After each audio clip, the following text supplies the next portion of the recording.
वत्तकुल्लाह वकूनू मअस्सादिकीन। आमन्तु बिल्लाहि सदक़ल्लाहु मौलानल अज़ीम व सदक़ रसूलुहुन नबियुल उम्मियुल मुतीउल मुबीनुल मुहीनुल करीम व नहनु अला ज़ालिका मिनश शाहिदीन व शाकिरीन वल्हम्दुलिल्लाहि रब्बिल आलमीन। या खुदा बहरे जनाबे मुस्तफ़ा इमदाद कुन, या रसूल अल्लाह अज़ बहरे खुदा इमदाद कुन, या शहीद करबला या दाफ़िए करबो बला, गुल रुखा शहज़ादे गुलगों क़बा इमदाद कुन।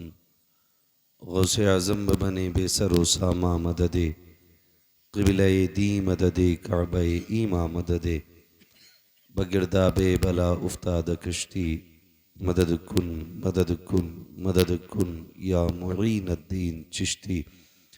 क़ादिरियम नारे या गौसे आज़म मीज़नम, दमज़ शेख अहमद रज़ा ख़ां क़ुत्ब आलम मीज़नम।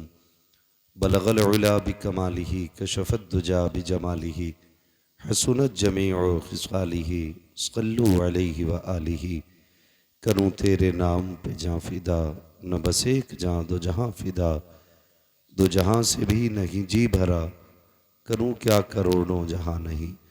जिसको अपने नबी से जितनी मोहब्बत का एहसास हो, कोशिश करें उतनी आवाज़ के साथ रसूल और आले रसूल की बारगाह में दुरूद व सलाम की डालियाँ निछावर कर लें। पढ़ें बावाज़ बुलंद, अल्लाहुम्मा सल्ली अला सय्यदिना व शफ़ीइना व नबीना व मौलाना मुहम्मदिन मादिनिल जूदी वल करम व आलिही व अस्हाबिही व बारिक वसल्लिम सलातुन व सलामुन अलैका या रसूल अल्लाह सल्लल्लाहु तआला अलैहि वसल्लम। मिंबर पर उलमाए अहले सुन्नत का नूरानी काफ़िला जलवागर है। हुफ़ाज़ व क़ुर्रा और अइम्माए मसाजिद तशरीफ़ फरमा है। साथ ही साथ हमारे मुल्क के दरख्शिंदा सितारे भी मौजूद हैं। बड़े ही खूबसूरत अंदाज में भी आपने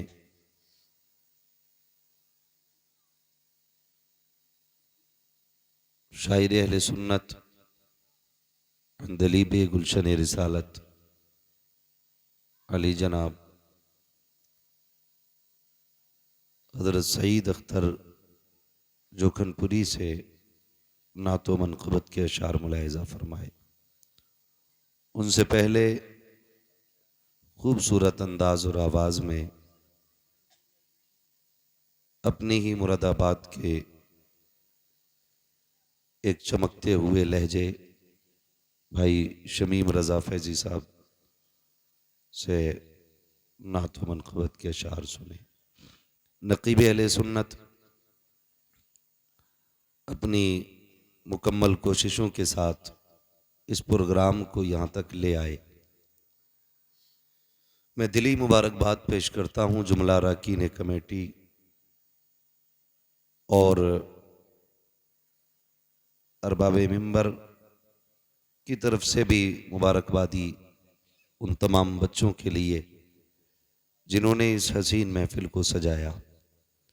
अल्लाह ताला सबकी कोशिशें अपनी बारगाह में कबूल फरमाए। एक बात ज़हन नशीन कर लें, जलसे की उम्र 4 घंटे नहीं होती है और ना ही 24 घंटे होती है। जलसा तब से शुरू हो जाता है जब से जलसे की तारीख मुकर्रर की जाती है। ये अरकान कमेटी बानियान जलसा ये तारीख के दिन से लेकर के जलसे के बाद वाले दिन सामान वापस पहुंचाने तक मुसलसल मेहनत करते रहते हैं। हम लोग ये तो कह देते हैं कि भाई ये काम न करो, ये कर रहे हो, ये मत करो, या इन्होंने ये क्यों किया है। इतना आसान भी नहीं होता जलसे कराना, मुश्किल होता है। इन्होंने यहां तक प्रोग्राम को पहुंचाया, हम लोगों के लिए यहाँ तक के कुर्सियां लगी लगाई मिल गई, खाली बैठ के सुभान अल्लाह ही कहना था, उसमें भी डंडी मारनी शुरू कर दी। क्या ये भी जिम्मेदारी सिर्फ उन्हीं बच्चों की है जिन्होंने पिंडाल लगाया, मौलवियों को बुलाया, या उन्हीं लोगों की है जिन्होंने मेहमानों को खाना खिलाया कि सुभान अल्लाह भी वही कहें? मैं एक बात बताऊं, मुझे आपसे इस चीज की भीख नहीं मांगनी है कि मेरी बात पे आप सुभान अल्लाह कहें। आप मेरे इलाके के लोगों में आपको सिर्फ इतना कहूं, जब बात हुजूर की हुआ करे ना, तो फिर किसी के धक्का देने या इशारे करने का इंतजार न किया करें। नाम हुजूर का आए और सदाएं हमारे दिल से निकलना शुरू हो जाया करें। इसलिए कि जलसा सुनने के लिए सिर्फ अपने नहीं आते। ये जो आज सोशल मीडिया का दौर है, इस पे सिर्फ सुन्नी नहीं सुनेंगे, इस पे सिर्फ मुसलमान नहीं सुनेंगे, पूरी दुनिया गौर करती है कि अभी इस कौम में कितनी गैरत बाकी है। कभी कभी तो कारी साहब हमें शर्म आती है जब मिंबर से कहा जाता कहो सुभान अल्लाह, कहो सुभान अल्लाह, कहो सुभान अल्लाह। मैं कहता हूं बंदे से रब का रिश्ता इतना गहरा होना चाहिए, कोई कहे या ना कहे, जब भी रब की याद आए उसकी तस्बीह बुलंद होना शुरू हो जाए। ये रिश्ते हमारे होने चाहिए। जब लोग ना सोशल मीडिया पे देखते हैं कि ले इनका मौलवी मर गया, नारा लगवाते लगवाते, कौम ने हाथ ही पूरा नहीं उठाया, उठाया तो यहां तक लाई, और भी तो वसी हूं, सीधा तो मुश्किल, यहां तक रह जाते हैं। एक बात याद रखें, हुजूर से जो हमारा रिश्ता है ना, वो हमारी जान से ज्यादा, हमारे माल से ज्यादा, हमारी औलाद से ज्यादा, हमारी कुल कायनात से ज्यादा, हमें सबसे ज्यादा अगर कोई अजीज है तो हमारा नबी अजीज है। और ये हमारे कौलो फेल से जाहिर होना चाहिए। ये जो कभी कभी शोशे छोड़े जाते हैं ना, कभी कभी शोशे छोड़े जाते हैं, कभी हुजूर के खिलाफ, कभी सहाबा के खिलाफ, कभी हमारी मस्जिदों के खिलाफ, ये इसलिए नहीं कि भाई ये कुछ बिगाड़ लेंगे, ये इसलिए छोड़े जाते हैं ताकि ये पहचाने अभी इनमें कितनी जिंदगी बाकी है और ये कौम कितनी मर चुकी है। लेकिन रब सलामत रखे मोमिन की गैरत को। जब जब कभी नापाक दुनिया में आकर के कोई बात कहेगा, रब ताला उसके मुकाबले के लिए कोई ना कोई सलमान अजहरी जरूर पैदा कर देगा। ये क्लियर बात है। दुनिया ये समझती है एक को कैद में डालो, दूसरे को डालो, मुंह बंद हो जाएगा। मैं कहता हूं इतनी बात समझ क्यों नहीं पाते हो? हमारी पूरी कौम को उठा के जेल में डाल दो, मगर तब भी हम नबी की अजमत पर पहरा देना नहीं छोड़ सकते, इसलिए कि सब कुछ हमारा नबी है, सब कुछ हमारा नबी है। तो बात हुजूर की आया करे ना, तो कम से कम गैरत और हमीयत हमारी जिंदा होनी चाहिए, लगना चाहिए हुजूर के उम्मती बैठे। फिर अब जरा बताएं, जिसको हुजूर से जितना प्यार है उतनी आवाज से दुरूद पाक पढ़ के सुनाएं। अल्लाहुम्मा सल्ली सय्यदिना व शफीना व नबीना मौलाना मुहम्मद मअदनिल जूदी वल करम व आलिहि व अस्हाबिहि व बारिक व सल्लिम सलातु व सलामुन अलैका या रसूल अल्लाह सल्लल्लाहु तआला अलैहि वसल्लम। अल्लाह सबकी कोशिश कबूल फरमाए। इस बच्चे ने सबसे ज़्यादा ज़ोर से दुरूद पढ़ा, बहुत अच्छा लगा। अल्लाह इस महफिल के सदक़े इस बच्चे को और माँ बाप को इसके हुजूर के शहर की हाज़िरी नसीब फरमाए। आमीन तो कह सकते हैं ना? अच्छा, आप लोग खाली स्टैंड लगा के बैठे हैं, आप भी जलसे में ही है ना? आप भी बोल सकते हैं ना, है ना? जलसे ही में है ना?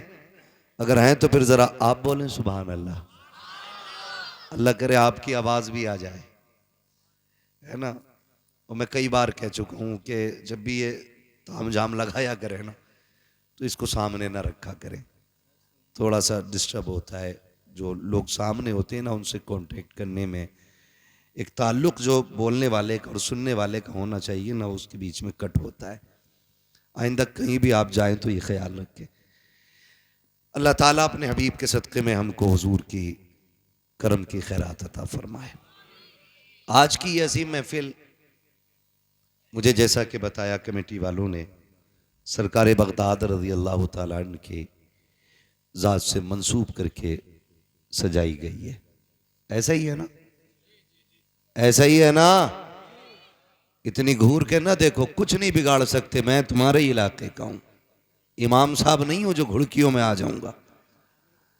बोलें जरा, 11वीं शरीफ की निस्बत की महफिल है कि नहीं? 11वीं की है ना? और आज पहली तारीख हो गई है। तमाम ही अहले इस्लाम को रबीउल सानी की दिली मुबारकबाद।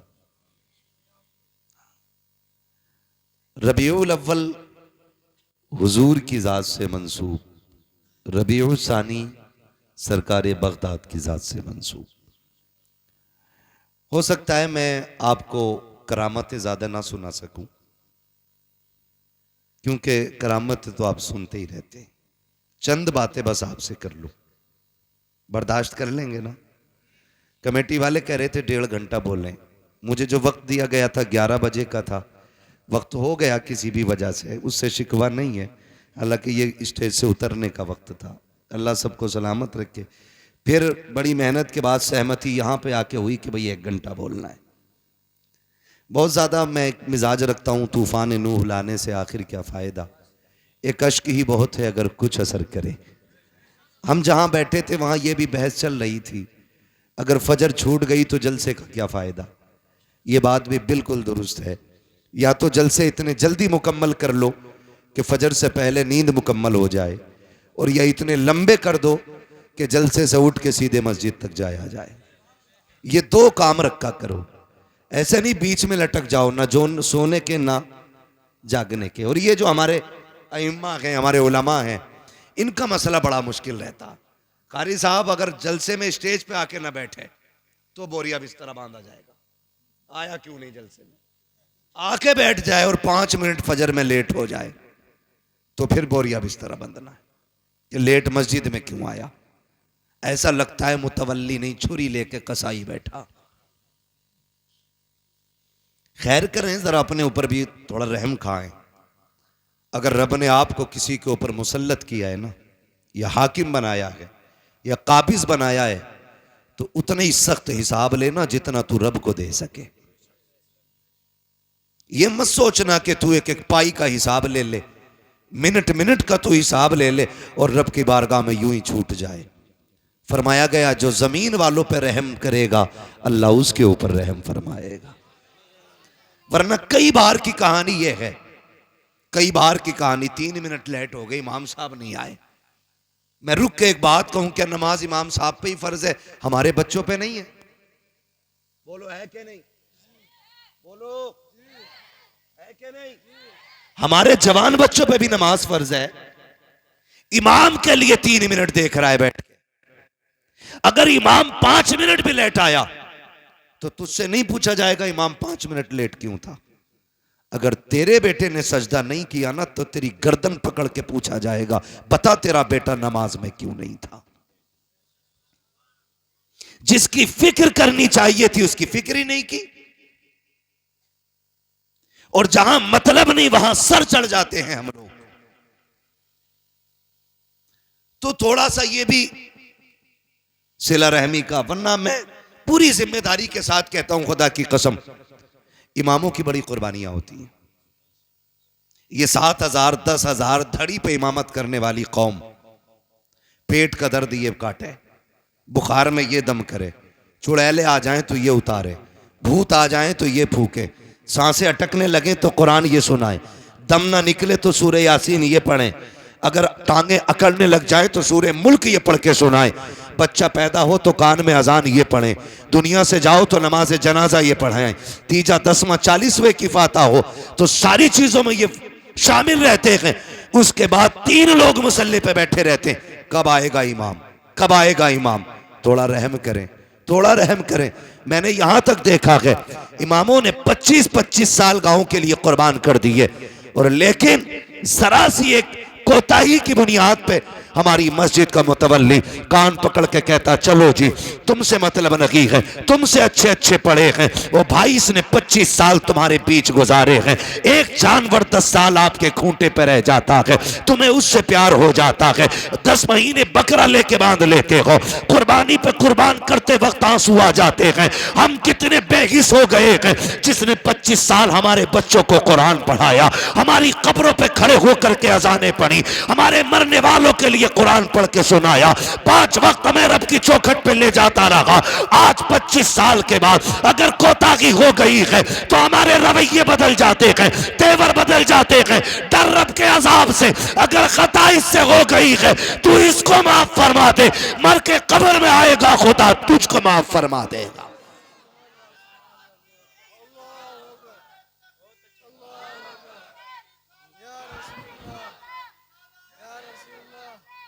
हाँ ये दुख की बातें हैं, दुख की।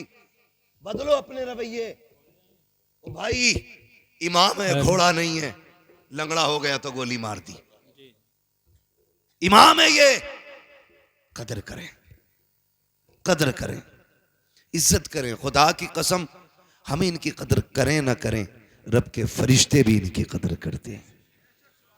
ये कौन है ये तो मर के पता चलेगा। आज खसाबू ना मैं, आज प्रधान हूं, आज टांग पे टांग रख के बैठता हूं, कोई बोल नहीं सकता सामने, मेरे सामने किसी की आवाज ऊंची नहीं होती है। आज के ये लहजे हैं, सारी अकल निकल जाएगी। जिस दिन मलाकुल मौत ने पंजा रख दिया उस वक्त सारे लहजे नीचे हो जाएंगे, सारी सांसें ठंडी हो जाएंगी। जो रख थिरकती रहती है इसको हरकत देने वाला कोई नहीं मिलेगा। ओ मेरे भाई आज जिंदगी दी है रब ने, अपनी जिंदगी का मुहासबा करें, बजाय इसके कि किसी और पे हम तोहमतें लगाएं, इल्जाम लगाएं, जलील ठहराएं। अपने आप के बारे में सोचो, और जब कभी गुनाह याद आ जाया करे, रात को मस्जिद का दरवाजा खोला है, जाके मुसल्ला बिछा दो, रो के रब को आवाज दो। वो तो इतना करीम है, तुम्हें एक बार रहमान कहते हो, वो 70 बार तुम्हें या अब्दी कह के आवाज देता है। नारे तकबीर, नारे रिसालत, फैज़ाने बुजुर्गाने दीन अल्लामा मुफ्ती हम्माद रजा साहिब किबला, सुभान अल्लाह। सुभान। इसका इको हल्का कर दें भाई और आवाज बढ़ा दें, बात समझ में आनी चाहिए। हाँ मैं शबीना पढ़ने नहीं, मैं बात कहने आया हूँ। जी जी तवज्जो है सारे लोगों की। अल्लाह सलामत रखे, करेंगे इंशाल्लाह। आवाज बढ़ाओ भाई ऑपरेटर साहब, करेंगे इंशाल्लाह। ये सारी बातों पे कोशिश करें और याद रखिएगा कभी कभी लड़ाई हो जाती है, भाई इमाम की रोटी मैं नहीं दूंगा, मैं थोड़ी जाता हूं मस्जिद जो रोटी दूं। तो ये जुमले जरा सोच समझ के बोला कर।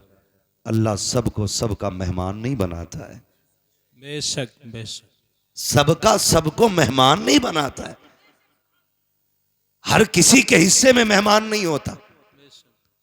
और याद रखिएगा जो भी हम खाएंगे, एक दाना भी खाएंगे कयामत में उसका हिसाब देना है। एक दाना भी अगर खाएंगे, वो कई कई प्लेटें मार दे अल्लाह के करम से। दावत में अगर चला गया ना, खैरियत नहीं है फिर। आधा खाते हैं, आधा है कि नहीं ये बात। एक बाप जब बेटी की रुखसती के लिए रोटी का इंतजाम करता है ना, तो जब गोश्त तुलता हो ना, तब देखो उसे कितनी फिक्र होती है, कितनी फिक्र होती है। एक एक बोटी कम ना रह जाए, एक बोटी कम ना रह जाए। वो फेंकने वालों थोड़ी गैरत करो। अगर अपने दस्तरखान पे ऐसी बोटियां फेंकते हो तो ठीक है, फिर मर्जी है, वरना हम औकात जानते फेंकने वालों की। अगर बीवी गोश्त का छीछला छुटा के ना सईद अख्तर भाई फेंक दे तो उसके सर पे डंडा लेके खड़ा हो जाता है। हरामखोर पता नहीं 250 रुपए किलो का लाया हूं, तेरा 250 रुपए किलो का है। ये जो गरीब बाप बेटी के निकाह के लिए एक एक जिंदगी की पाई इकट्ठी करके खाना लगाता है, टेबल पे आधा खा के फेंक देते हो। खुदा की कसम सोच भी नहीं सकते हो उस बाप के कलेजे पे क्या गुजरती है जिसने जिंदगी भर की कमाई लगा करके खाने का इंतजाम किया है। कदर किया करो रोटियों की, इज्जत किया करो। अल्लाह अगर तुम्हें दे रहा है इसकी कदर करो, वरना मेरे नबी ने फरमाया रिस्क की इज्जत करना। अगर ये रूठा तो कभी जिंदगी में एक दाना तुम्हें मैसर नहीं हो सकता है। बेशक बेशक। बंद होने का जरिया ये नहीं है तो रोटी नहीं मिलेगी, गेहूं पैदा होने बंद हो जाएंगे। अभी लगा है बीमारी खेतों में, ईख के पत्ते सूख गए। मैं भी बैठा था गांव में अपने, तो बातें होने लगी, बोले ईख को कोरोना हो गया। क्या हुआ भाई, ये कैसे हुआ, है ना?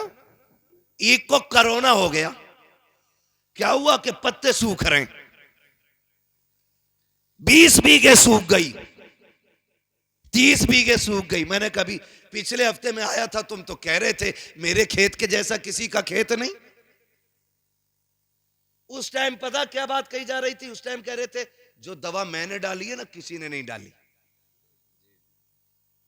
किसी का गन्ना ज्यादा काला तो कह रहा जो बीज मेरा है ना वो बीज है, किसी का ही नहीं। अब जब खड़ी खेती सूख गई, अब कह रहा कोरोना हो गया। भाई दवा नहीं है, क्या कुदरत की मार है ये? कोई दवा से ही ठीक ना हो रहा। मैंने कहा तू याद कर अपने लहजे, खुदा की कसम रज़्ज़ाक़ अल्लाह है।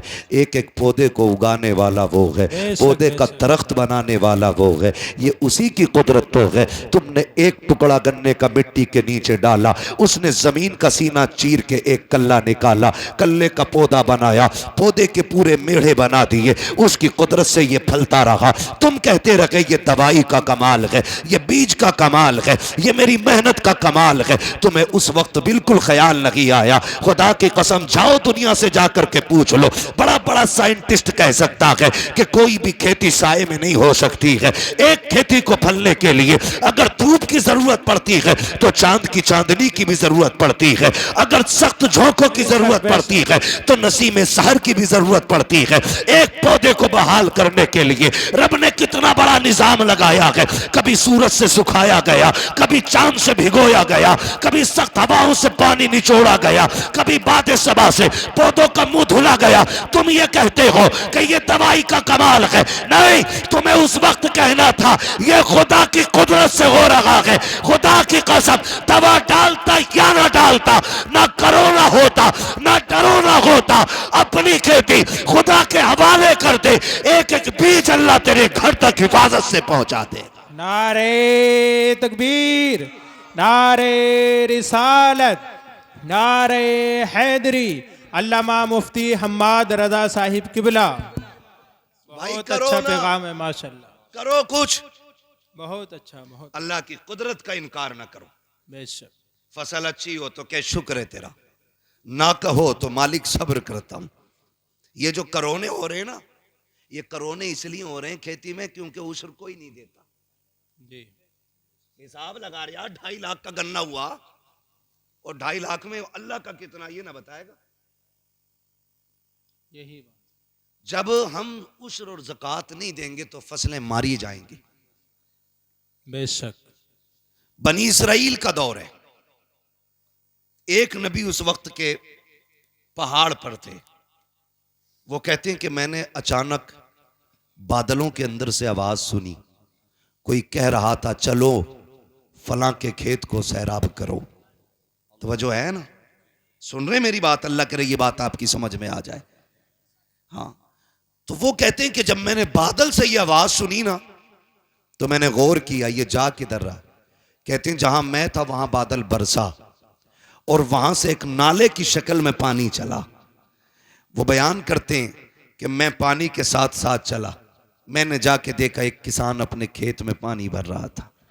मैंने जो नाम सुना था, जो बादलों में नाम लिया गया था, फलां का खेत सैराब करना है, कहते मैंने उससे जाके पूछा तेरा नाम क्या?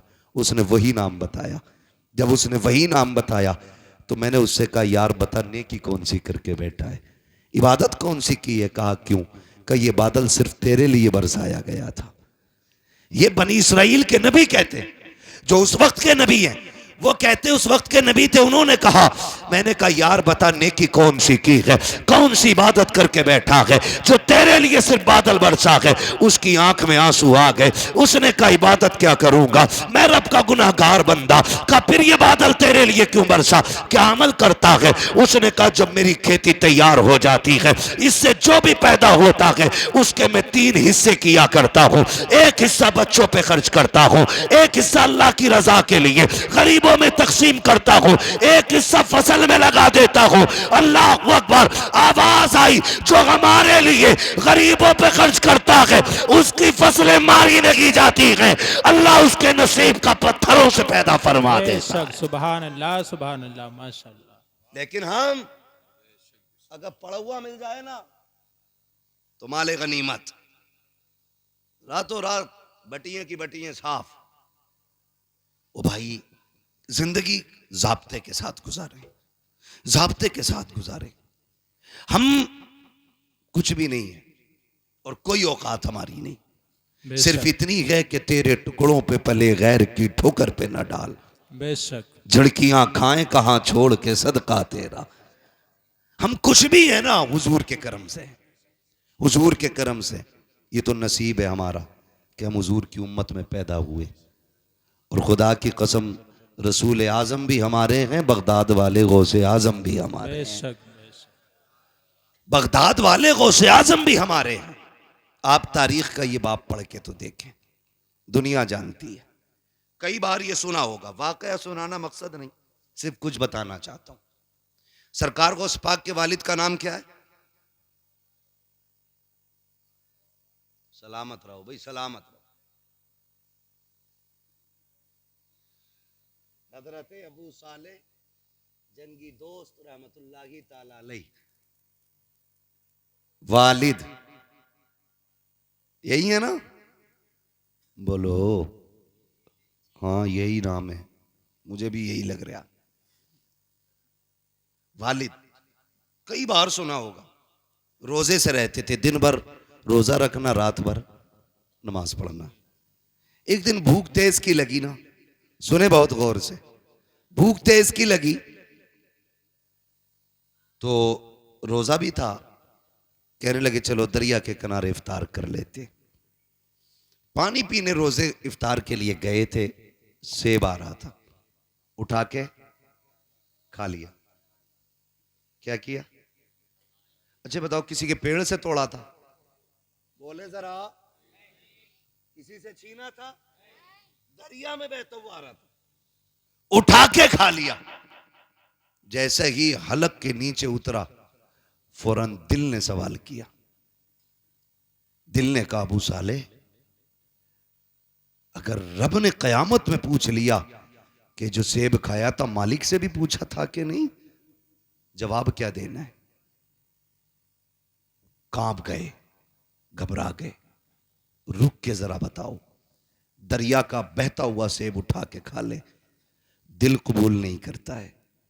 आज ना बाजार में बंदा खड़ा हो जाता है, इस ठेले से उस ठेले पे, उससे उस पे, सुबह से शाम तक ना उठा उठा के खा के कह रहा क्या रेट दी है?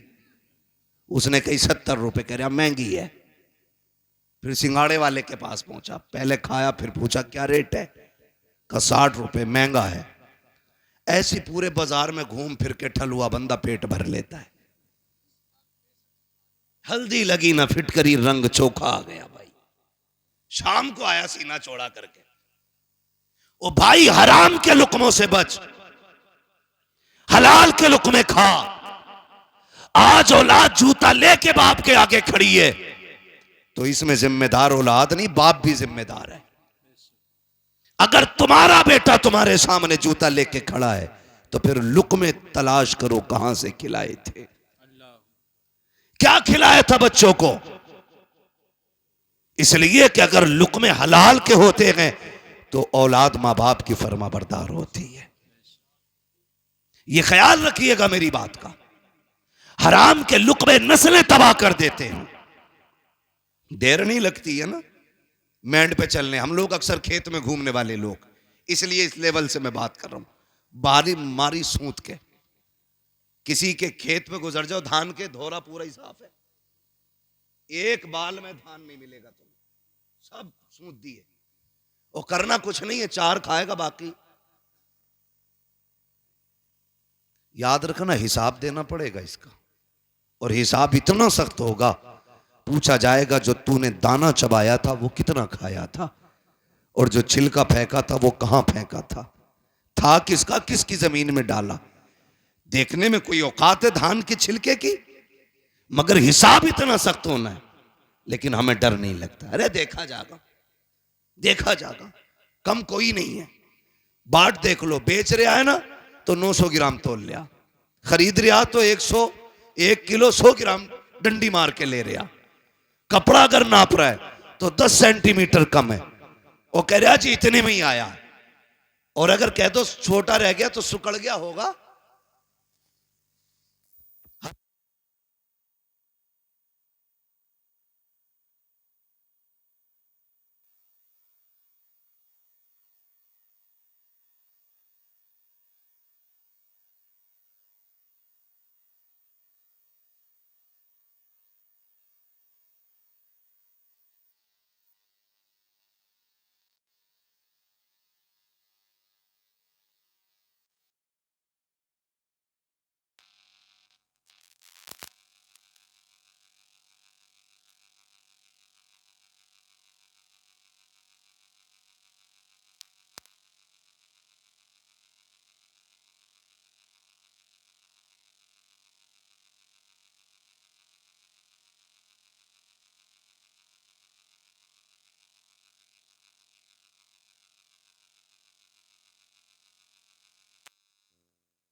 आपसे करने लगा हूं आज। हुकूकुल इबाद को बंदा हल्के में लेता है। हुकूकुल इबाद, जरा दिल पे हाथ रख के बताएं, हर गांव में मेंढ का झगड़ा है कि नहीं? कहीं ऐसी जगह नहीं होती है, कहीं ऐसी जगह नहीं होती है जहां मेंढ का झगड़ा ना हो। 4 इंच इधर की उधर कर दी, बड़ा बड़ा काबिल पड़ा मेंढ काटने वाला,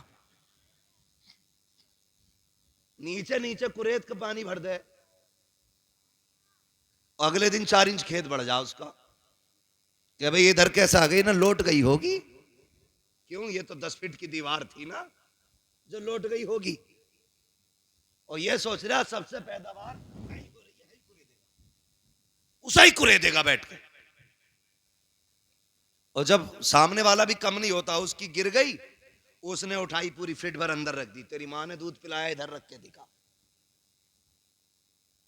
याद रखिएगा, हजरत अली गुजर के जा रहे, 2 बंदे झगड़ा कर रहे, एक कहता था जमीन मेरी है, दूसरा कहता था जमीन मेरी है। हजरत अली को आते देखा, कहने लगे अली ठहरो, तुम तो शेरे खुदा हो, और नबी ने फरमाया अना मदीनतुल इल्म वालियुन बाबूहा, मैं इल्म का शहर हूं, अली उसका दरवाजा है, फैसला कर दें। फरमाया किस चीज का फैसला? कहने लगे ये कह रहा है जमीन मेरी है, मैं कह रहा हूं मेरी है, बताओ जमीन किसकी है? आपने ठोकर मारी जमीन के। कहने लगी जमीन जानती है तू मैं कौन हूं? उसने कहा जी आपको अबू तुराब कहा जाता है। कहने लगे एक बात पूछूं? कहा पूछे ना अली। जमीन से अली बातें कर रहे हैं, बताए कि कहा क्या? कहा ये कह रहा है मेरी है, ये कह रहा है मेरी है, तू बता किसकी है? जमीन ने अजीब बात कही। जमीन ने कहा अली इनसे कह दो ना मैं इसकी हूं ना मैं इसकी हूं, बल्कि ये दोनों मेरे हैं।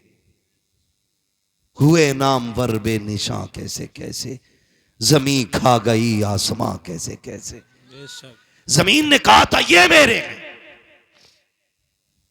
इस 2-2 इंच के लिए तुमने क्या क्या ना किया।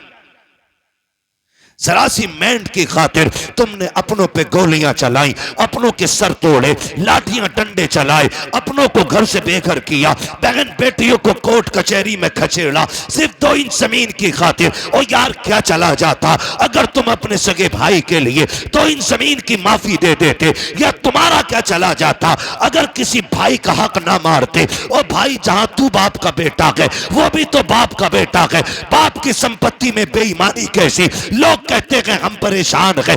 मैंने कहा किसी की औकात नहीं है जो तुम्हें परेशान कर सके। हमारी परेशानी की वजह हम ही लोग हुआ करते हैं। जाओ जाके कचहरियों में देखो, भाई का मुकदमा भाई के खिलाफ है, भाई का दावा भाई के खिलाफ है। जेलों में जाके देखो, जितने भी दाढ़ी टोपी वाले हैं उनको फंसाने वाले अक्सर मुसलमान क्यों होते हैं, उनका जायदाद का झगड़ा क्यों होता है। ओ मेरे भाई, खुदा का वास्ता इस 2 इंच 4 इंच फिट भर के लिए अपनों का खून ना बगाना, इसलिए कि दौलत हाथ का मैल होती है लेकिन अपने मेहनत से नहीं बल्कि रब की तौफीक और नसीबों से मिला करते। नारे तकबीर, नारे रिसालत, नारे गौसियत, मसलके आला हजरत, उलमाए अहले सुन्नत। सुभान अल्लाह। कर दो भाई, मैं इससे अच्छा तो बिना माइक के बोल रहा हूं। तवज्जो है सारे लोगों की। ओ भाई, अपनों का खून ना बहाएं, खून ना बहाएं अपनों का। और तुम जिसके लिए अपने का गला काट रहे हो ना, ये तुम्हारे साथ कब्र में नहीं जानी है। लेके गया है कोई? गया है कोई लेके? कोई नहीं। खाली हाथ आना है, खाली हाथ जाना है, खाली हाथ जाना है। जब आए थे मुट्ठियां बंद थी, और जब जाओगे ये खुली हो जाएंगी, खुली हो जाएंगी, खुली हो जाएंगी। सिकंदर जिसने आधी दुनिया फतह कर ली थी, और उसको पूरी दुनिया का बादशाह कहा जाता है। क्यों? क्योंकि जिस स्पीड से वो दुनिया फतह कर रहा था, अगर जिंदगी साथ दे देती पूरी दुनिया फतह करता वो। जानते हो, चलते चलते रास्ते में सांप ने काटा, जहर फैला, बिस्तर पे लेट गया। तबीबों ने इलाज किया, इलाज होते होते एक दिन तबीबों ने हाथ उठा दिए। तबीबों ने कहा, ये बादशाह अब आखिरी लम्हात आ गए, बचोगे नहीं। उसने कहा, कितना वक्त है? कहा, बस चंद सांसें हैं। उसने कहा, क्या मैं यहां से अपने वतन नहीं जा सकता? उन्होंने कहा, नहीं, अब इतनी मोहलत नहीं है, तुम अपने वतन जा सको।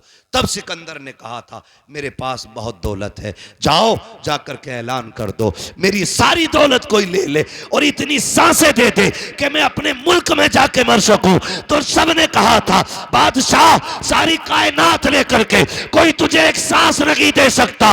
उसने कहा, फिर दौलत किस काम की? कहा, लोगों मैं मर जाऊं, मेरे हाथ कफन से निकाल देना।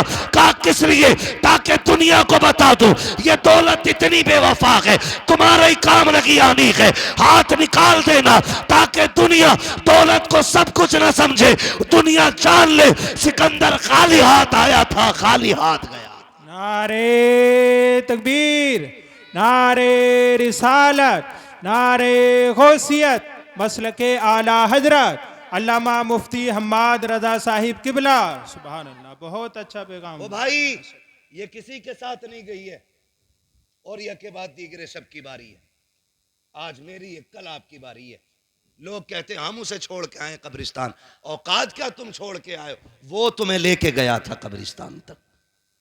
वो जो जनाजे में लेटा है ना, वो तुम्हें लेके गया था। वो गड्ढा दिखा के लाया है, उसने कब्र दिखाई है, उसने मिट्टी दिखाई है, उसने तख्ते दिखाए हैं, उसने अंधेरा घर दिखाया है। उसने कहा, मैं तो चल दिया, तू इसकी तैयारी करके आना, तू इसकी तैयारी करके आना। लोग समझ बैठे हैं कि नहीं नहीं जी, जो भी है ऊपर ही ऊपर है। नहीं, असल मामला नीचे का है, असल मामला नीचे का है।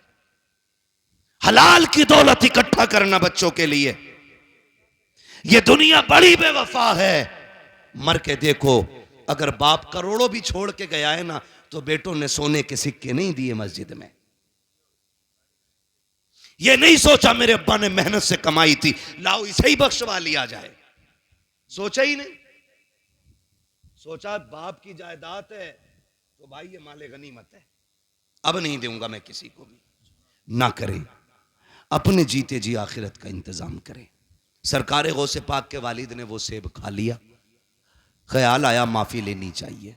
दरिया के किनारे किनारे चले, बाग मिल गया सेब का, टहनियां लटकी हुई पके सेब लगे थे, समझ गए इसी बाग का सेब होगा। डर कितना था। एक सेब की कीमत देखें, एक सेब की कीमत। आज लोग गरीबों का हक खा जाते हैं, डकार तक नहीं लेते। कितने यतीम भतीजों को जहर दे दिया गया ताकि उनके हिस्से की संपत्ति भी हमें मिल जाए। वो भाई यतीम तो नहीं देख रहा, लेकिन खुदा देख रहा है, खुदा देख रहा है। गरीब तो जहर खा के मर गया, लेकिन हिसाब अल्लाह को देना है, हिसाब अल्लाह को देना है। अकीदे मजबूत रखो। हालात कैसे होते, मैं ज्यादा बात नहीं बढ़ाना चाहता, बस चंद बातें गौर से। बाग में पहुंच गए, एक ना बाग की सफाई कर रहा था, उससे आपने कहा तू बाग का मालिक है? उसने कहा नहीं। कहा काम क्या है? कहा मुझे बाग के मालिक से मिलना है। कहा क्यों? बाग के मालिक किसी से मिलते नहीं है, वो गोशा नशीं रहते हैं। उसने कहा मेरा जरूरी काम है। आने वाले ने कहा, यानी सरकार गौस पाक के वालिद ने, काम बताइए क्या है? तो आप फरमाने लगे मैंने एक बिना इजाजत के सेब उठा के खा लिया, बिना इजाजत के सेब दरिया से उठा के खा लिया, बस उसी के बारे में माफी के लिए आया हूं, उसी के लिए माफी के लिए आया हूं। आज बंदा थप्पड़ मार के कहता तुझसे जो हो कर लेना, थप्पड़ मार के जो हो कर लेना, देख लूंगा मैं तुझे। नहीं, डरें अल्लाह के अजाब से। आप कहने लगे मुझे माफी चाहिए। खादिम गया, आप ना एक झोंपड़ी में इबादत में मसरूफ थे, जाके पूछा हुजूर इजाजत दें तो एक परदेसी है, नौजवान है, आपसे मिलना चाहता है। अब्दुल्ला सुमई सरकार गौसे पाक के नाना कहते हैं बात क्या है? कहा बात यह है कि उसने कहा है कि वो कोई सेब उठा के उसने खा लिया था, उसकी माफी के लिए आया है। जब इतनी बात सुनी ना तो समझ गए आज एक वली आ गया है, और ऐसे खुश हो गए जैसे किसी का बरसों से इंतजार कर रहे थे। कहने लगे अच्छा भेजो। जब हजरत अबू साले तशरीफ लाए, आपने सर से लेके पैर तक देखा, फरमाने लगे शहजादे कैसे आए? कहने लगे हुजूर बस माफी के लिए आया था। कैसी माफी? का रोजे से था, किनारे बैठ के इफ्तार के लिए पानी पिया, भूख लगी, सेब आ रहा था, उठा के खा लिया, बस एक डर मुझे सोने नहीं देगा। कहा कौन सा डर? कहा कहीं अगर कयामत में आपने गिरबान पकड़ लिया तो मैं रब की बारगाह में जवाब क्या दे पाऊंगा? कहा उसी की माफ़ी के लिए आया हूँ। जैसे इतना कहा है, अल्लाह अकबर, अब्दुल्ला सुमई समझ जाते हैं वो आया है जिसका इंतज़ार था हमें। कहते हैं बेटे ऐसे माफ़ी नहीं मिलेगी, माफ़ी की शर्त यह है तुम्हें इतने साल तक मेरे बाग की देखभाल करना पड़ेगी। आपने कहा ठीक है माफ़ी मिल जाएगी? कहा हाँ। आपने फिर शर्त मंजूर की, बाग की रखवाली करते रहे, एक मुद्दत मुकर्ररा तक आपने बाग की रखवाली की है। जब मुद्दत पूरी हो जाती है फिर उठ के जाते हैं बाबा अब तो माफी दे दीजिए। कहा भी मुद्दत पूरी हो गई है। आप कहते हैं मुद्दत पूरी हो गई? कहा हाँ। माफी चाहिए? कहा हाँ। कहा इतने दिन और आपको काम करना पड़ेगा। फिर आपने शर्त मानी है। जब ये भी मुद्दत पूरी हो जाती है फिर जाते हैं, कहा बाबा अब तो माफी दे दो। कहा बस एक शर्त रह गई है, अगर ये मान लोगे तो मैं तुम्हें माफी दे दूंगा। कहा कौन सी शर्त है? कि तुम्हें मेरी बेटी से निकाह करना पड़ेगा, निकाह करना पड़ेगा। इतना सुना आंख में आंसू आ गए। बाबा जी ये फैसले हमारे घर के बड़े किया करते हैं, हमारा तो काम नहीं है। कहा अगर नहीं कर सकते तो जाओ, फिर आज के बाद तुम्हें सेब की माफी नहीं मिलने वाली। आप कहते हैं मंजूर है, सेब की माफी के लिए हम ये भी करेंगे। कहा पहले सुन तो लो बेटी कैसी है। कहा बताइए। कहा आंखों से अंधी है मेरी बेटी, हाथों से लूली है मेरी बेटी, पैरों से लंगड़ी है, कानों से बहरी है, जबान से गूंगी है। इतने नाम सुनते जा रहे हैं, सोच रहे हैं एक हसीन से निकाह करने के लिए खानदान की रजा लेनी पड़ती है, यहाँ इतने ऐब एक बच्ची में मौजूद है। कहते फिर जब चुप हुए कहा कहो क्या इरादा है, सेब की माफी चाहिए कि नहीं? कहते मंजूर है, हर शर्त मंजूर है। फिर अब्दुल्ला सुमई ने जब निकाह कराया है कहा कहाँ है मेरी बीवी? कहा वो जो सामने घर है उसी के अंदर तुम्हारी बीवी है। आप जब दरवाजे पे गए दस्तक दी, अंदर से बहुत खूबसूरत लहजे में आवाज आई ठहरे भी दरवाजा खोलती हूँ, आप ठहर जाते हैं। कहा ये कौन है बोलने वाला? मेरी बीवी तो बोलना नहीं जानती है। जैसे दरवाजा खोला है, चांद से ज्यादा रोशन चेहरा निगाहों के सामने है, परी पैकर वजूद निगाहों के सामने, देख के हैरत में है। सलाम किया, जवाब मिला, वापस पलट आते हैं। बाबा किधर भेज दिया था? कहा क्यों? कहा वहां मेरी बीवी नहीं है, वहां तो कोई और बच्ची है। कहा क्यों? कहा उसकी आंखें भी मौजूद हैं, वो बात भी करती है, वो तो चल के आई है, हाथों से दरवाजा खोला है, मुस्कुरा के कहते हैं बेटे वही तो तेरी बीवी है। कहा ये कैसे हो सकता है? कहते नहीं बेटे तुम सुनो तो सही, मैंने आंखों का अंधा इसलिए कहा था कि उसने आज तक शरीयत के खिलाफ कोई चीज नहीं देखी है, आज तक गैर महरम को नहीं देखा। गूंगी इसलिए कहा था, कभी जबान से नाजायज जुमला नहीं कहा। आपको मैंने हाथों की पाकिज इसलिए कहा कि नाजायज काम नहीं किया है। पैरों से लूड़ा लंगड़ा इसलिए कहा कि गलत तरफ चली नहीं है। ये बातें जब सुनी है, कहते बाबा बता तो सही ये क्यों किया गया? कहते बेटे आज तू आया नहीं है, परसों से तेरा इंतजार था। मैंने कहा था मालिक बेटी शान वाली दी है, बेटा कहां मिलेगा? कहा बाग मेरे हम लेके आएंगे, उसको पहले आजमा लेना, फिर इंतजार के साथ तू उसका निकाह कर देना। कहते ये जो मैंने काम कराया है तुझसे मजदूरी नहीं ली है, कीमत नहीं ली है, आजमा लगा था देखूं ये मेरी बेटी के लिए सही है कि नहीं। कहा तेरे तकवे ने बता दिया मेरी बेटी के लिए इस वक्त जमीन पे तुझसे ज्यादा बेहतर कोई हो ही नहीं सकता है। नारे तकबीर, नारे रिसालत, नारे गौसियत, फैज़ाने गौसे आजम, फैज़ाने बुजुर्गाने दीन। सुभान अल्लाह, सुभान। एक सेब के लिए अनदेखे में कह रहे हैं मुझे लूली भी पसंद है, लंगड़ी भी पसंद है। आज तो सगा बेटा अब्बा से कह देता, अब्बा कहता मैंने फला जगह रिश्ता कर दिया, बेटा कहता मुंह बंद रखो, लड़की मैं खुद देखूंगा। हाँ मैं खुद देखूंगा। अब्बा के मुंह का तूक सूख जाता है ये सुन करके। तू देखेगा भाई? हाँ तुम क्या जानो, तुम हो ओल्ड मॉडल, हम हैं न्यू मॉडल, तुम पुराने दौर की सोच रखने वाले। अब तुम्हें क्या पता औरत आज के दौर में कैसी होनी चाहिए। मैं नौजवानों तुम्हें मशवरा देके जा रहा हूं, मुफ्त में बेहतर मशवरा। बताऊं, जब भी निकाह करना माँ बाप की मर्जी से निकाह करना, बेशक हाँ? बुरा ना मानना। 3 घंटे नाली पे बैठ के बात करके कह रहा नहीं मुझे पता लड़की कैसी होनी चाहिए, तमाम मच्छर खा के खुजाते खुजाते पागल कुत्ते की तरह खुजा रहा है। अब्बा से कह रहा मुझे पता है कैसी होनी चाहिए, तुम्हें नहीं पता।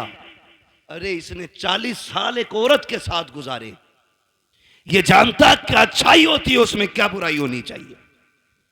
और तू 3 घंटे फोन पे चिपक के कह रहा मुझे पता है। सुन भाई, अगर तुझे 3 घंटे में पता हो तो हमें तेरा भी अंजाम पता है। 6 महीने नहीं गुजरेंगे, या तो तलाक का तोहफा उसके सर पे होगा या मर्डर करके तू फ्रिज में रख चुका होगा। इसलिए आपसे गुजारिश है, रिश्ता करें तो बुजुर्गों की मर्जी के साथ करें। इसलिए कि अगर 1% कमी रिश्ते में होती भी है ना, तो उस कमी को माँ बाप की दुआएं पूरा कर दिया करती हैं। उस कमी को माँ बाप की दुआएं पूरी कर दिया करती हैं। कभी अपनी मर्जी नहीं लगानी है कि भाई मैं अपनी मर्जी से निकाह करूंगा। मेहनत से बाप पालता है। आज हम पूछते हैं ना क्या किया अब्बा ने, औलाद आगे आई तो पता चला बाप का किरदार क्या था। आज जब बेटे ने उंगली थाम के कहा ना अब्बा मेले में जाना है, तो पता चला कि बाप ने हमें कैसे पाला था।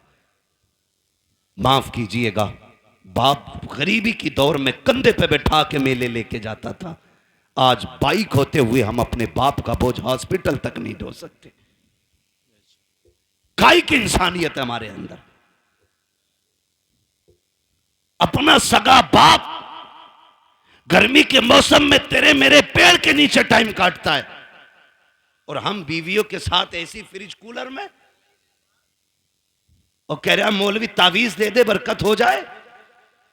देख तेरी बरकत रोडों पे फिर रही है, तेरी बरकत पेड़ों के नीचे है, देख तेरी बरकत किसी के स्लिप पे बैठी होगी, जाके देख तो पहरी में तेरी बेटी किसी की बैठक में पड़ी होगी, जाके देख तो सही तेरी बरकत किसी के आंगन में पड़ी होगी। बरकत मुझसे ना मांग, इनसे ना मांग, अगर बरकत चाहिए सोच जिस बाप ने पूरी जिंदगी धूप में पसीना बहा करके तुझे मुझे जवानियां दी है, उसका हाथ पकड़ के उसे फ्रिज में कूलर में वॉशिंग मशीन के सारे ऐश दे दे, खुदा की कसम तू उसके ऐश का इंतजाम कर, खुदा तेरी कब्र में तेरे ऐश के इंतजामात फरमा दे। बेशक बेशक है ना, जितना बड़ा बेटा हो गया इतने लहजे बिगाड़ के बात कर रहे।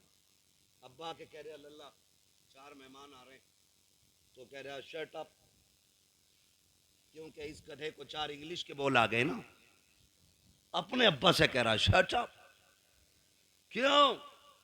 कह रहा बेवकूफ हो तुम, तुम्हें पता है मेहमान कैसे बैठाए जाते? कहता आउट, आप बाहर जाइए, मैं देख लूंगा अपने मेहमानों को।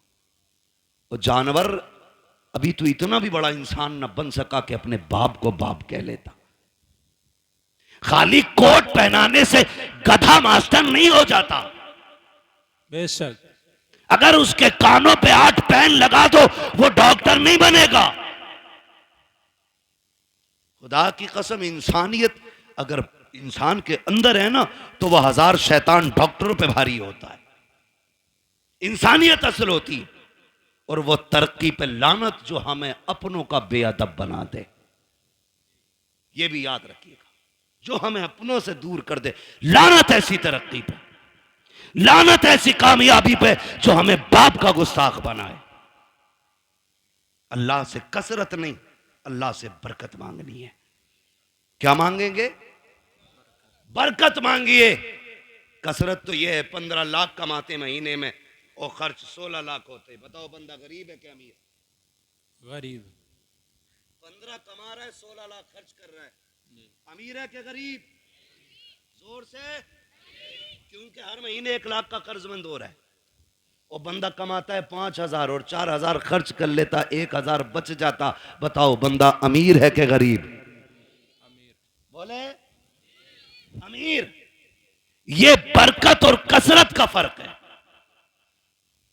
15 लाख में भी गुजारा ना हो इसे कसरत कहते हैं, और 500 रुपए में दिन कट जाए इसे बरकत कहते हैं। अपने रब से कसरत नहीं, बरकत मांगो, बरकत मांगो। शोहरत नहीं, इज्जत मांगो। बेशक इज्जत मांगो, और इज्जतें उन्हें मिलती हैं जो इज्जत वाले लोग होते हैं। करेंगे इंशाअल्लाह माँ बाप का एहतराम। संडे को छुट्टी होती है स्कूलों की? मेरा टाइम खत्म हो गया, अभी ओवर चल रहा है, होती है कि नहीं? संडे को छुट्टी होती है, ऑफिस की, कॉलेजेस की, इन सब की छुट्टी होती है, तो कोई वाइफ के साथ, दोस्तों के साथ छुट्टी मनाने जाता है। अल्लाह तौफीक दे, घर में बूढ़ा बाप हो, खाने पीने की गुंजाइश हो, एक दिन गाड़ी में बैठा लेके निकल मार्केट, उससे पूछ जैसे वो बचपन में पूछा करता था क्या खाएंगे। कभी बाप से कहना अब्बा क्या खाएंगे, दिखा कभी उनको, अब्बा तुम्हारे दौर में ये कोल्ड ड्रिंक नहीं होती थी, अब्बा तुम्हारे दौर में ये आइसक्रीम नहीं होती थी, अब्बा इस दौर में देखो, अब्बा बताओ ना क्या खाओगे। खुदा की कसम, तेरे खिलाने से खून नहीं, तेरा इतना कहने से ही बाप का खून बढ़ जाएगा। इतना कह देने से बाप का खून बढ़ जाएगा।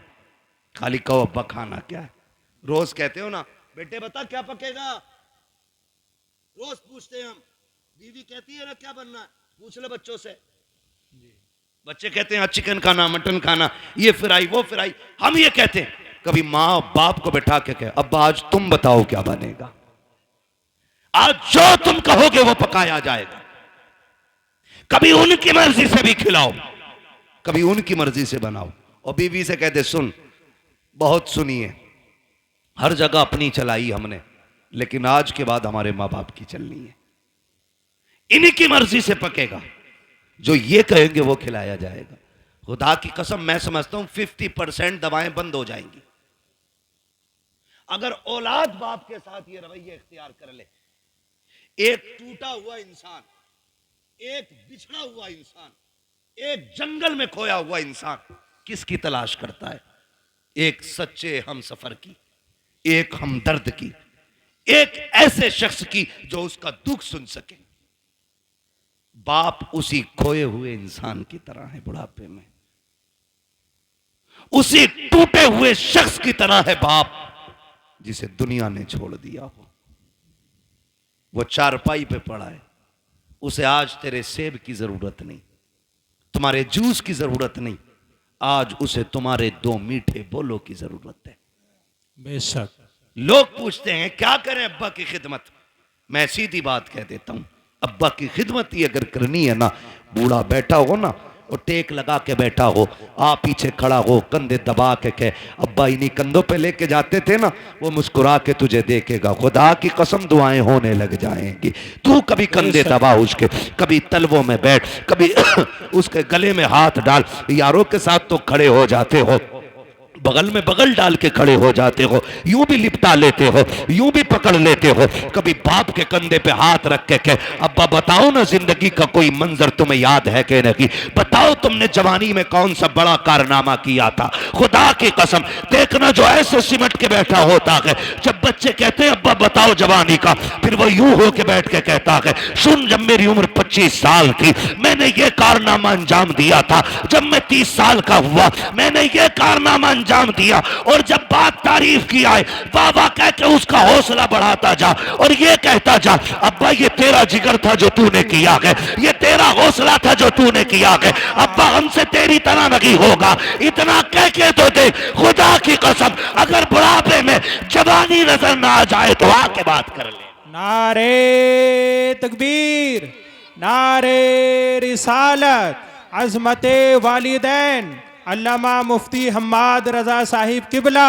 सुभान अल्लाह। वक्त दो अपने बाप को, बैठा करो उनके पास, कभी पूछो उनसे हाल चाल, अब्बा बताओ ना कैसी कट रही है, अब्बा बताओ ना क्या हो रहा है, वो तुम्हें हाले दिल बताएगा, वो तुम्हें हाले दिल बताएगा। फिर उसके साथ बैठो, उससे पूछो, उसको सुनाओ अपनी, खुदा की कसम फिर जीने के मजे देखो।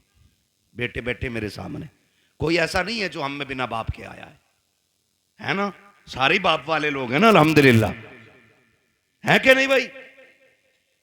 समझदार बच्चे बैठे हैं, कोई ना समझ नहीं है, फिर सर नहीं हिलाना है, जबान से बोलना है कि नहीं, सारे बाप वाले लोग हैं ना। अल्लाह ने सबको बाप की नेमत से नवाजा है, ये अलग बात है, कुछ कब्रिस्तान में आराम कर रहे हैं, कुछ बिस्तर में आराम कर रहे होंगे, लेकिन सारे बाप वाले लोग। जानते हो जिसका बाप ना अपनी कठिनाइयां गिनाया करे, उस बेटे पे लाजिम है वो और ज्यादा सिमट के अपने बाप के पैरों में बैठे। आज तुम्हारी जेब पे मेडल लग गया ना, आज तुम शान वाले हो गए ना, लेकिन बाप के आगे कुछ नहीं, बाप के आगे कुछ नहीं। वो कभी तुम कहो ना अब्बा बताओ ना घर का खर्च कैसे चलता था, वो ये कहना यार तुम्हारे दौर की तो बात अलग है, हमने तो यार रक्शे चला के बस पेट पाले। तो उसके कदमों में बैठ के कहे अब्बा आज जो ये कलम का दौर है ना, ये तेरे रक्शे का कमाल है, उस कामयाबी को भी बाप की मजदूरी पे डालो। कभी कभी ना बेटे कह देते हैं तुम्हारे रक्शे की वजह से हम जलील हुए, तुमने किया ही क्या है रक्षा चलाने के लिए। ओ भाई जब बाप पसीने में डूब के घर आए ना मजदूरी का पैसा लेके, और पसीने में कपड़े भीगे हों, उसे मजदूर कह के जलील न कर, उसका हाथ पकड़ के कह अब्बा एहसान है कि तू हमें पाल रहा है, शुक्र है तेरे कपड़े मेहनत के पसीने में तो भीगे हैं, लेकिन किसी के हराम के खून में भीगे हुए नहीं हैं। तूने हमें चटनी के, हमें पसीने की कमाई की चटनी खिलाई है, हराम के मुर्गे नहीं खिलाए हैं। ये उससे कह खुदा की कसम आज उसने 1 रुपए मेहनत की है, कल वो तेरे लिए 1.5 रुपया मेहनत करके लेके आए। लेकिन हम ना निकम्मे हो गए, हमने बाप की मेहनत पे पानी फेर दिया। और याद रखिएगा मैं आपको बता दूं, लोग पूछते हैं वजीफा वजीफा, एक सीधा सा वजीफा, वली बनना चाहते हो तो माँ बाप से दुआएं लिया करो, वली बनना चाहते हो तो माँ बाप से दुआएं लिया करो। माँ बाप दुआएं कर दें तो अल्लाह बच्चों को वली बना दिया करता है। बच्चों को अल्लाह, थक गए ना आप लोग, मैं तो पहले ही मना कर रहा था 1.5 घंटे की सुई ना ले जाए। माँ बाप की दुआओं से अल्लाह बच्चों को जोर से वली बना देता है। ये माँ बाप की दुआएं होती हैं। जो हम 10 साल के सजदों से नहीं पाते ना, वो माँ के 2 आंसू दे देते, 2 आंसू दे देते। फर्क है। लेने वाला होना चाहिए, लेने वाला होना चाहिए। इनके कदमों में बैठो, इनकी जूतियां उठाओ। हम कितने भी बड़े हो जाएं, माँ बाप से बड़े नहीं हो सकते। सरकारे बगदाद पढ़ें आप तारीख। जाने लगे, माँ ने क्या कहा, बेटे अब्दुल कादिर जा रहे हो? जी अम्मी। का जरा हाथ में हाथ तो दो। का लो, हाथ में हाथ दिया। कहने लगी, बेटे वादा करके जा, कभी झूठ नहीं बोलेगा।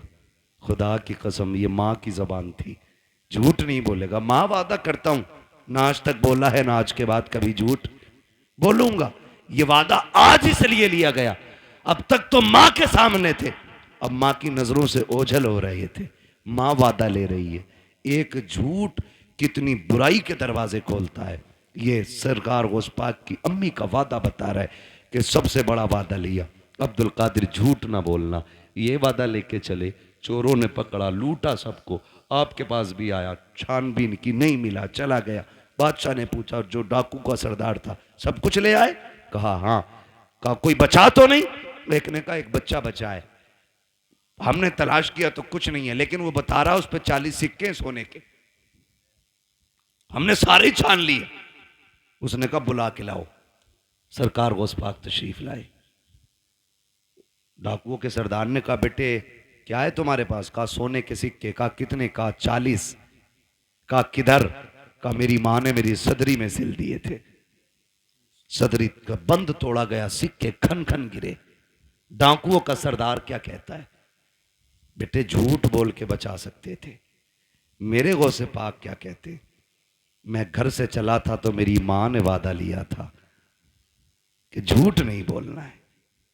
अगर मैं झूठ बोल देता पैसे बच जाते, लेकिन मां से किया हुआ वादा तो टूट जाता ना। गौस पाक फरमाते हैं कि ऐसे 40,000 सिक्के कुर्बान, लेकिन मां से किया हुआ वादा नहीं तोड़ा जाएगा। अल्लाह, मां से किया हुआ वादा नहीं तोड़ा जाएगा। जैसे इतनी बात कही है, डाकुओं के सरदार ने तोड़ के कहा था, शहजादे बता तो सही किस खानदान से ताल्लुक रखता है? फरमाते मैं मुस्तफा के खानदान से ताल्लुक रखता हूं, मैं हसनी हुसैनी सैयद हूं। जैसे इतना कहा है, उसने कदम पकड़े, कहने लगे शहजादे माफी चाहते हैं, दुख दिया, हमें तौबा करा दीजिए। कहा क्यों? कहा हम ये सोच रहे हैं तुम्हें माँ का वादा याद है, हम गुनाहगारों को खुदा का वादा याद नहीं रहा। अल्लाह अल्लाह अल्लाह अकबर। सरकारों से पाक ने तौबा कराई डाकुओं के सरदार को। तो जो पीछे वाले लोग थे ना, मुक्तदी उसके, कहते हैं जब पीर साहब जन्नत में जाएंगे तो फिर हम भी तो जाएंगे। उस्ताद के साथ वो भी तौबा करके गौस पाक के हाथ पे फिर ताइब हो गए। फरमाया गया जितने लोगों को बगदाद वाले ने तौबा कराई थी, अल्लाह ने सबको वली बना दिया था। सुभान अल्लाह, सबको वली बना दिया था। ये शान सरकार गौसे पाक की है। तो मेरे भाई, माँ होती है, चाहे वो गौसे पाक की माँ क्यों ना हो। माँ तो माँ है, चाहे मेरे नबी की माँ क्यों ना हो। कि आका ने नहीं कहा काश मेरी माँ होती, मैं मस्जिद नबी के मुसल्ले पे होता, वो हुजरे के अंदर होती, कहते मैं नमाज पढ़ाता होता, सूरे फाता की तिलावत करता होता, धीरे से पर्दा सरकता, अंदर से मेरी माँ की आवाज आती, बेटा मोहम्मद मेरी बात सुन जा। आका फरमाते हैं सहाबा नमाज तोड़ देता, मुसल्ला छोड़ देता, दौड़ के माँ के पास चला जाता। सहाबा ने कहा था आका बंदगी छोड़ के बंदी के पास? कहते हाँ। सहाबा कहते हैं आका क्यों? कहते हैं इसलिए कि जब माँ राजी होती है तभी खुदा राजी होता है। बेशक, जब माँ राजी होती है तभी खुदा राजी होता है। कोशिश ये करनी है अपने माँ बाप की खिदमत करेंगे बेशक इंशाअल्लाह। नाराज हो गए इन कड़वी बातों को सुन करके। मैं जन्नत बांटने नहीं आया ना, और मैं बांट भी नहीं सकता। मेरे बाप की नहीं, जन्नत रसूल पाक की है। हर उस शख्स को जन्नत मिलेगी जिसे मुस्तफा चाहेंगे, और मुस्तफा उसे चाहेंगे जो मुस्तफा को चाहेगा। हाँ, इसलिए मेरी गुजारिश आपसे है, रवैये दुरुस्त करें, अपने लहजे अच्छे करें, हराम के लुकमों से बचें, हलाल की तरफ बढ़ें। कोशिश ये करें कि हम जब तक जिंदा रहेंगे अपनी जरूरतें अपने रब की बारगाह में पेश करेंगे। हमारा रब हमारी जरूरतें सुनेगा। वही सुनने वाला है, वही देखने वाला है, वही देने वाला है। अगर दुआएं कबूल नहीं होती हैं, आसान तरीका मेरे इमाम ने बताया। कहते हैं वही रब है जिसने तुझको हमतन करम बनाया, हमें भीख मांगने को तेरा आस्था बताया। तुझे हमद है खुदाया, तुझे हमद है खुदाया। वो कवारी पाके मरियम व नफ़ख्तु फीह का दम है अजब निशान आज़म, मगर आमिना का जाया वही सबसे अफजल आया, वही सबसे अफजल आया। वो भाई, नौजवानों, बच्चों, बुजुर्गों, मुसीबत आ जाए हराम की तरफ हाथ नहीं बढ़ाना है, अपने रहमान की तरफ हाथ बढ़ाना है, अपने रब की तरफ हाथ बढ़ाना है। अगर थक जाए, आफतों से घिर के बैठ जाए, तो फिर बेबस नहीं होना है, फिर करीम रब को आवाज़ देना। फिर देखना तुझे पुकारने में देर लगेगी, उसकी तरफ से मदद को आने में देर नहीं लगती है। बेशक बेशक। मदद को आने में देर नहीं लगती है। लेकिन रवैया ही उल्टा। पेट में दर्द उठेगा, कह रहा हाय मैया, फिर मैया आ गई तो कह रहा हाय डॉक्टर। डॉक्टर ने कहा बस हो गया अब ना बचेगा। तो कह रहा या अल्लाह, ये जो बाद में आया ना, या अल्लाह, ये पहले आना चाहिए था, ये पहले आना था। बस इतना बदलना है अपने को। जब दर्द लगे, चोट लगे, नुकसान हो, तो या अल्लाह सबसे पहले जबान से निकलना चाहिए। तुम पहली तकलीफ है अपने रब को आवाज दो। खुदा की कसम, वो ऐसा कादिर मुतलक है, ऐसा कादिर मुतलक है कि किसी तबीब, किसी दवा, किसी हकीम, किसी अक्लमंद की जरूरत नहीं पड़ेगी। वो अपने करम से तुम्हें लम्हों में शिफा अता फरमा देगा। वो बहुत बड़ा नाम सुना होगा, अपने हजरत इब्राहिम बिन अदहम, सुना है ना? इतने बड़े रुतबे वाले के बादशाह थे, अपने वक्त के बादशाह। लेटे हुए अपने महल में, तो अचानक धब धब की आवाज आई। ख्याल आता कि हम भी रब को राजी करें। धक धक की आवाज आई, पूछा कौन है? आवाज आई कि हम हैं। क्या कर रहे हो? क्या ऊंट ढूंढ रहे हैं। कहा छत पे ऊंट। तो कहने लगे तो क्या हुआ? ऊंट गुम गया, हम अपना ऊंट ढूंढ रहे हैं। कहा छत पे तुम्हें ऊंट मिल जाएगा। तो उन्होंने कहा सुनो, अगर हमें छत पे ऊंट नहीं मिलेगा तो तुम्हें भी तो इन बिस्तरों पे खुदा नहीं मिल सकता है। ऊंट तलाश करने के लिए जंगल जाना है, तो फिर तुम्हें भी ये शाही लिबास बिस्तर छोड़ कर रब को तलाश करना पड़ेगा। छोड़ दिया, सब लात मार दी, ठोकर मार दी, जंगलों में निकल गए, अल्लाह अल्लाह करने लगे। आपके मामू हजरत इब्राहिम बिन अदहम के पास गए। आप ना एक फटा हुआ कपड़ा अपना सिल रहे थे सुई से। सुने देगा रब कितना अजमतों वाला है, सिल रहे हैं अपना कपड़ा। वो कह रहे हैं ना, मामू पहुंच गए, सलाम वालेकुम। वालेकुम, कैसे? बस अपनी गुदड़ी सिल रहा। मामू ने कहा कितने अच्छे दिन थे जो शाही लिबास पहनते थे, ताज रहता था, खादिम खड़े रहते थे, क्या मिला तुम्हें ठुकरा के बादशाह? आज ये फटे कपड़े सिल रहे हो ना, क्या मिला? क्या मिला? आपने इतना सुना ना, कि पूछना चाहते हो मुझे क्या मिला? कहा हाँ, आपने जो सुई हाथ में थी दरिया में फेंक दी। कले सुई थी, उससे भी हाथ धो बैठा, अब सिलेगा कैसे? फरमाने लगे ठहरो, आवाज देते मछलियों जरा सुई लेके आओ। जब इतनी आवाज दी ना, तो सारी मछलियां, हर मछली के मुंह में एक सोने की सुई मौजूद थी। सुभान अल्लाह, सुभान। कहने लगे मामू देखो, सबके मुंह में एक सोने की सुई। कहने लगे ये नहीं चाहिए, मेरी सुई लाके दो। एक मछली आपकी सुई लेके आई, उसमें धागा भी मौजूद था। आपने फरमाया हाँ यही मेरी सुई है। कहने लगे सुनो, जब तख्त पर बैठता था तो सिर्फ जमीन के चलने फिरने समझने वालों पे हुकूमत थी। जब से रब का हो गया हूं, कायनात मेरी हो गई है। जब से रब का हो गया हूं, कायनात मेरी हो गई है। रब के होने के आदी बने, खुदा की कसम वो अपने कर्म से तुम्हें वली बना देगा। वली कहते किसको? उसी को वली कहते हैं जो अल्लाह का होता है। वो बात याद आ गई, एक ना दीवाना गुजर के जा रहा था। दीवाना गुजर के जा रहा था, बारिश का मौसम, किसी ने देखा मजजूब जा रहा, उसने कहा, ओ भाई दूध पी लो। गरम गरम दूध पिलाया, पिया, चल दिए, शुक्र अदा किया, आगे चले। वो खड़ाव पहन रखी थी दीवाने ने, है ना, तो छप छप करके जा रहे थे। एक दीवाना अपनी महबूबा के साथ बैठ के गुलछर्रे उड़ा रहा था। उसके पैर की छींट ना दीवाने के, उसकी महबूबा के कपड़ों पे आ गई। उसने कहा, पागल दिखता नहीं है? उसने कहा, मैडम क्या हुआ? जो उसका महबूब था, कहा कि इसने मेरे कपड़ों पे गंदगी डाल दी। तो महबूब था उसका, ओवर एक्टिंग भी की, थोड़ा सा उठा और दीवाने के थप्पड़ मार दिया। दीवाने ने आसमान की तरफ देखा, कहने लगा, शुक्र है मालिक तेरा, कभी बैठा के दूध पिलाता है, कभी थप्पड़ लगवाता है, कभी दूध पिलाता है, कभी थप्पड़ लगवाता है। अभी चंद कदम चला था, ये तो गुजर गया। वो उठी अपनी जगह से, चली, गिरी और मर गई, मर गई। किसी ने कहा कि जिसके थप्पड़ मारा ना, उसने बद्दुआ की थी। लोग दौड़े, पकड़ के लाए, कहने लगे, तूने इसके लिए बद्दुआ की थी? उसने कहा नहीं। कहा, फिर ये मर कैसे गई? कहा, सीधी सी बात, हिसाब बराबर हुआ है। कहा, क्या? कहा, जब मेरे पैर से कीचड़ उछल के इसके महबूब के ऊपर पड़ी तो इसको बुरा लगा, इसने मुझे थप्पड़ मारा, और जब इसने मुझे थप्पड़ मारा तो फिर मेरे महबूब को बुरा लग गया। इसने अपनी हैसियत से बदला लिया, उसने अपनी शान के मुताबिक काम कर दिया। उसने कहा, झगड़ा कोई नहीं, हिसाब बराबर है, हिसाब बराबर है।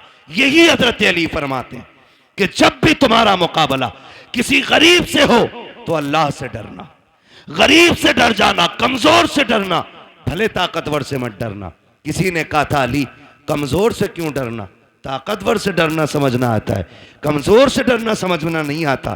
तब हजरत अली ने कहा था, सुनो, जब ताकतवर पे तुम ताकत दिखाओगे तो वो अपनी ताकत से बदला ले लेगा, लेकिन अगर तुम कमजोर पे ताकत इस्तेमाल करोगे तो वो बदला खुद नहीं लेगा, उसका बदला अल्लाह लेता है।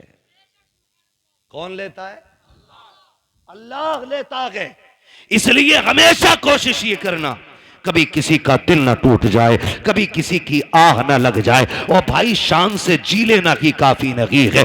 ये जनाजे के कंधे भी बड़े अहम हुआ करते हैं, जनाजों में चलने वाले लोग भी बड़े अहम होते हैं। खाली भीड़ बढ़ा लेना काफी नहीं है, उनके अंदर हमदर्दों का होना भी बड़ा जरूरी होता है। किसी को इतना सता के ना जाना कि तेरे जनाजे में हंसता हुआ जाए और वो ये कहे, अच्छा हुआ मर गया।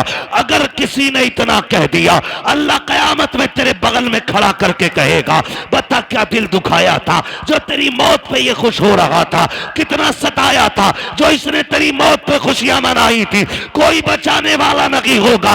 अपने मरने के बाद ऐसे हालात छोड़ जाना ताकि गरीब रो के ये कह सके, मालिक आज के बाद सहारा कौन बनेगा, भूखों को कौन खिलाएगा, प्यासों को कौन पिलाएगा। ऐसे लोग छोड़ जा, तेरा तीजा हो ना हो, तुझे बख्शवाने के लिए कब्र में मुस्तफा आ जाए। सुभान अल्लाह, सुभान अल्लाह। असल ये है, लहद में इश्क रुखे शह का दाग लेके चले, अंधेरी रात सुनी थी चराग लेके चले। तेरे गुलामों का नक्शे कदम है राहे खुदा, वो क्या भटक सके जो ये सुराग लेके चले। इसलिए अपने मरने के लिए तैयारी कर ले। अरे हम तो मर जाएंगे यार, हमें क्या देखना। नहीं, बड़ी गैरत आती है, बड़ी गैरत आएगी। बहुत गौर से ये बात सुन ले मेरी। कई बार ऐसा होता है, अब्बा की कब्र पे खड़े होकर बेटा कहता, भाई मेरे अब्बा ने किसी के पैसे लिए तो बता दो, मैं दे दूंगा, मैं दे दूंगा। अब्बा की कब्र पे खड़े होकर। भाई मैं इस माइक की वजह से अपनी रोटेशन पे नहीं बोल पा रहा हूं, शजरा तो कतई नहीं पढ़ पाऊंगा इस पे। मैं बिना माइक के पढ़ दूं, क्योंकि माइक जो है ना, जब मैं अपनी ताकत में आ रहा हूं तो ये बिल्कुल दबा दे रहा है। ये थोड़ा सा ये डिस्टर्ब हो रहा है ना इसमें। वो उनकी कमी नहीं है, थोड़ा मशीनरी ऐसी है, आपने थोड़ा सा ज्यादा ही सस्ता कर लिया है ना। जब जलसा बड़ा किया करो ना तो सेटिंग सही नहीं हो पाई शायद इसकी। मैं अपनी खुद रोटेशन पे जिस ले में मैं बात बोलता हूँ वो बोल ही नहीं पा रहा हूँ। थोड़ी देर बोलता हूँ आपको ही समझ आना बंद हो जाती है ना। बस तवज्जो करने थोड़ा सा, जरा बोल दें सुभान अल्लाह। मैंने क्या बात कही अभी आपसे? अपने जनाजे में ऐसे लोग छोड़ के जाना, जो तेरे मरने के बाद तेरे ना होने का एहसास करें, तो जिंदगी जिंदगी है। तेरे जाने पे अगर किसी ने जश्न मनाया तो फिर कोई जिंदगी जिंदगी नहीं। कई बार होता अब्बा की कब्र पे खड़े होकर बेटा कहता, मेरे अब्बा ने किसी का कुछ लिया हो तो भैया तो मांग लो या माफ कर दो, है ना। बता, तेरे अब्बा ने जो एक नाली के ऊपर एक गरीब के थप्पड़ मारा था, उसका हिसाब कौन देगा? जो एक गरीबान का गरीब का गिरबान पकड़ के बाप ने धक्का दे के कहा था औकात क्या है तेरी, तो तुम्हें क्या लगता आज बेटे की माफी से बाप माफ हो जाएगा? जब बाप की कब्र पे खड़े होके बेटा कहता है अगर किसी का मुझ पे हक हो मेरे बाप पे आके ले ले, तो मेरे भाई कोई बेटा नहीं दे पाएगा। जब बेटा कहता, मशीयत का नकीब कहता है आज तेरी माफी से इसकी माफी नहीं होनी है, हमने बार बार इसको डराया था, बार बार इसको बताया था कब्र में आना है, आज ही आ चुका है, अब तेरी माफी से इसका कुछ नहीं होने वाला है। आज हम इससे एक एक बात का गिन गिन के हिसाब लेंगे, फिर कब्र के अंदर रखा जाता है। खुदा की कसम, बेटे बिरयानी खाते होते हैं, यार बिरयानी उड़ाते होते हैं, उस वक्त बाप पे मुश्किल की घड़ियां होती है। और मेरे नौजवानों, अपनी जिंदगी में किसी का हक खा के ना जाना, किसी का लेके ना जाना, इस इंतजार में मत जाना कि बेटा माफी मांग लेगा, नस्ल चुका देगी, किसी के चुकाने से कुछ नहीं होगा। अगर दिल दुखाया है जीते जी माफी मांग लो, अगर बंदा माफ कर देगा तो खुदा भी माफ फरमा दे। बेशक बेशक, ये लाजिम है हम सबके लिए। आखिरत की तैयारी करें, जरूरी नहीं है बुढ़ापे में मौत आए। हमने जवानों के जनाजे उठाए, हमने 10 साल के बच्चों के जनाजे उठाए, हमने 6 माह के बच्चों के जनाजे देखे। आज हमारी उम्रें 35, 40, 50 हो गई। हमने तो कोई इतना बड़ा अलग से सजदा नहीं किया था, जो उसने इतनी लंबी उम्र का तोहफा दे दिया। वो हमें भी तो 6 महीने पे मार सकता था, हमें भी तो 8 साल की उम्र में ख़त्म कर सकता था, हमें माँ के पेट से मुर्दा पैदा कर सकता था, लेकिन एहसान है उसने ज़िंदगी दी है, तो इसका एहसान मानो। इस ज़िंदगी का कर्ज ये है कि लम्हा लम्हा अपने रब को याद करो, सांस सांस मुस्तफ़ा पे दुरूद पढ़ो, और ये ऐलान कर दो तुम्हें जाना तुम्हें माना, न रखा गैर से काम, लिल्लाहिल हम्द में दुनिया से मुसलमान गया। ठीक है जी, मेरी बात मुकम्मल हो गई है। अल्लाह बुजुर्गों का सदका अता फरमाए। भाइयों की फरमाइश है शजरा पढ़ दूं, ऑपरेटर साहब से गुजारिश है शजरा पढ़ना है, थोड़ा सा इसको आवाज़ दे दो अगर है इसमें तो, वरना तो फिर इसे उठा के ले जाके रख लो, मैं बिना माइक के पढ़ लेता हूँ। जरा बोल दो सुभान अल्लाह, जोर से और जोर से, कहीं पुलिस पकड़ के न ले जाए, इसका बोलो। हाँ, कभी कभी तो ऐसा लगता है कि हम इसमें नहीं बोले मर जाएंगे। अगर महफिल में मौत आ भी गई ना तो सुने, वो कहा था किसी ने, तेरे दामने करम में जिसे नींद आ गई है, जो फना न होगी ऐसी उसे जिंदगी मिली है ना। यहाँ मरने वाले भी इंशाअल्लाह मदीने में जाके आँख खोलेंगे। पहली बात तो मदरसा है, हुजूर का घर है, फिर हुजूर की महफिल है ना। हुजूर की महफिल में आँख लग जाए और ख्वाब आता है ना, तो फिर हुजूर ही तशरीफ लाया करते, हुजूर ही तशरीफ लाते। जरा बोल दे मचल के सुभान अल्लाह। भाई जो जबरदस्ती खाना खिलाने कह रहे थे, हैं नहीं हैं सारे लोग, अभी गए तो नहीं है ना कमेटी वाले। अल्लाह आपको सलामत रख के, आपको साथ देना है। जब मैं हाथ का इशारा करूं ना तो समझ जाना मौलवी सांस लेना चाह रहे हैं। बात सही रहती है साहब, ठीक है भाई कारी यूनुस साहब। हाँ, जब मौलवी इशारा करे समझ लो मौलवी की सांस घुट रही है, अगली सांस लेना चाहता है, उसी बीच में आपको जोर से क्या बोलना है। इतनी जोर से तो वो बोलते हैं कि जो सुनना ना चाहते, आप सुनना चाहते फिर इतनी सस्ती से बोलें सुभान अल्लाह। हाँ, तो जब आप इतनी जोर से सुभान अल्लाह कहोगे तो मैं इसकी आड़ में सांस ले लूंगा। अल्लाह चाहेगा आपको नेकी मिल जाएगी, और वो बड़ा करीम है, जब आपको देगा तो फिर हमें भी अता कर ही देगा, है ना। तो हाथ का इशारा होगा, फिर क्या बोलना है आपको सुभान अल्लाह। ये देखो तुम चेयरमैन हो, ये जमींदार लोग हैं, और ये तो तख्त नशीन शहनशाह लोग हैं। जी हम चेयरमैन हैं, ठीक है। तो जमींदारों से लेकर चेयरमैनों तक, चेयरमैनों से लेकर दरबानों तक, दरबानों से लेकर के तख्त नशीनों तक, सभी से गुजारिश है मेरा साथ देंगे और मोहब्बत से बोलेंगे सुभान अल्लाह।